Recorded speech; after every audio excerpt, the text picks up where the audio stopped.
Fikrên Rêber Apol li Romayê bûn. Felemez ûlû. Konferansa ji Abdullah Öcalan re Azadî ji pirsgirêka Kurd re çareseriya navneteweyî ku di 11 û 12 Nîsanê de li paytexta İtalyayê Romayê hat eldarxistin ji bo bilindkirina dengê aştî û çareseriya siyasî ya pirsgirêka Kurd di gaveke girîng bû. Konferans bi beşdariya berfireh a nûnerên tevgerên siyasî, sendîka, parêzer, çalakvan û rewşenbîrên ji 4 aliyên cîhanê wek Ewropa, Afrika, Amerîkaya Latîn, Asya, Misir, Tirkiye û Kurdistanê bû platformeke navneteweyî.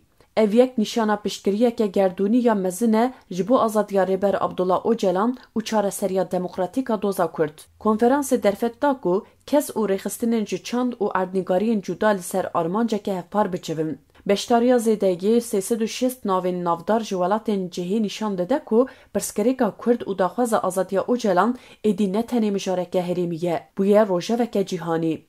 Ev ji bo zexta navneteweyî li ser çareseriya pirsgirêka Kurd zêde bibe hêviyeke mezin diafirîne. Di konferansê de bal kişandin ser banga Rêber Apo ya aştî û civaka demokratîk ku di 27 Sibatê de hatibû kirin. Ev bang ji bo roşilata navî nivekirina rêya diyalogê û avakirina aştiyeke mayîn de wek firsendeke dîrokî hate nirxandin. Nîqaşên li ser vê bangê nîşan dan ku ramanên Öcalan bi taybetî li ser konfederalîzma demokratîk ji bo çareseriya pirsgirêkên civakî û siyasî hêzeke îlhamê ye.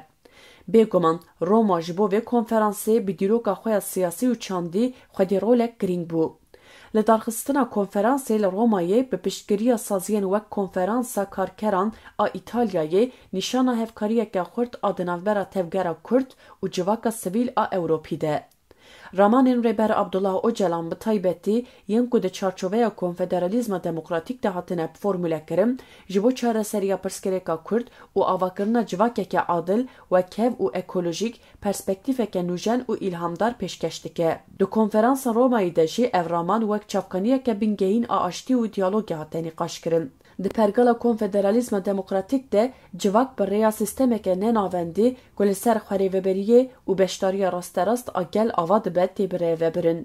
Ev model ne tenê ji bo Kurdan ji bo hemû gelên rojhilata navîn alternatîfeke aştiyane ye ku li dijî dewletneteweya yekperest rawestiyaye.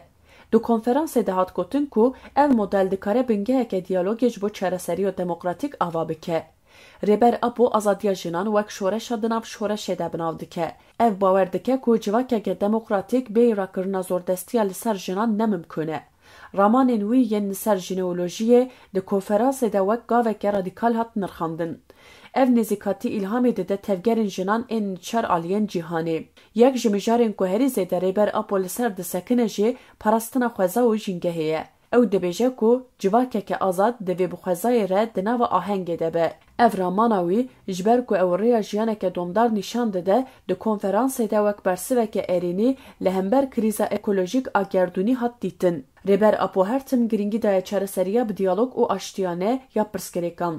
Banga wî ya aştî û civaka demokratîk di konferansê de wek firsendeke dîrokî hate nirxandin. Ev banga wî nîşan dide ku ew ne tenê ji bo azadiya xwe ji bo aştî û aramiya tevayiya herêmê tê digoşe. Yek ji hîmên herî bingehîn ên paradigmaya Rêber Apo jî civaka exlaqî û polîtîk e.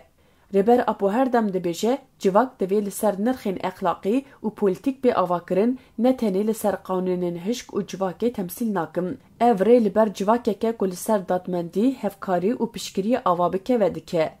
Di konferansê de ev ramana wî wek modeleke ji bo avakirina civakên xurt û adil hate nirxandin. Ramanên Rêber Abdullah Öcalan bi taybetî di konferansa Romayê de wek ronayiyeke hêvîdar hatin dîtin ji ber ku ew ne tenê pirsgirêka Kurd lê pirsgirêkên gerdûnî yên wek newekêvî, zordestî û krîza ekolojîk jî dibîne û çareseriyên wan pêşkeş dike. Modela wî ya konfederalîzma demokratîk ku li herêmên Bakur û Rojhilatê Sûriyeyê jî baweke pratik de ceribandin nîşan dide ku ev raman ne tenê teorîk in, dikarin bibin bingeha guhertinên mezin. Vê yekê di konferansê de moral û baweriya beşdaran xurt kir. Encamnameya konferansê bi zelalî daxwaz kir ku Ewropa zextê li Tirkiye bike da ku rê li ber çareseriyeke siyasî ya pirsgirêka Kurd veke. Ev yek gaveke êrînî ji bo zêdekirina rola saziyên navneteweyî di çareserkirina pirsgirêkê de ye. Her wiha azadiya fîzîkî ya Rêber Apo wek şertekî bingehîn ê aştiyê hat dîtin ku ev jî dîsa baweriya bi rola wî ya sereke di pêvajoya aştiyê de xurt dike. Konferans ne tenê li ser azadiya rêber Abdullah Öcalan, her wiha li ser nirxên wek azadiya Çînê, ekolojî û demokrasiyê rawestiya. Ev nêzîkatî nîşan dide ku têkoşîna ji bo rêber Apo bi têkoşîna ji bo civakeke adil û wekhev re girêdayî ye.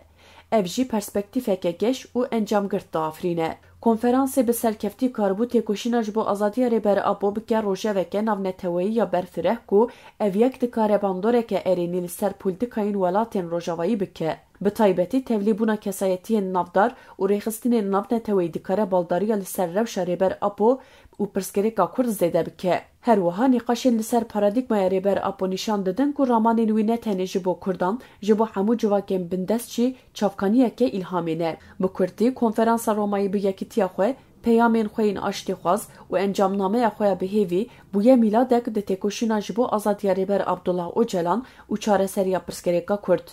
Ev platform nîşan dide ku bi hevkariya navneteweyî û bi îsrar guhertinên mezin mumkûn in.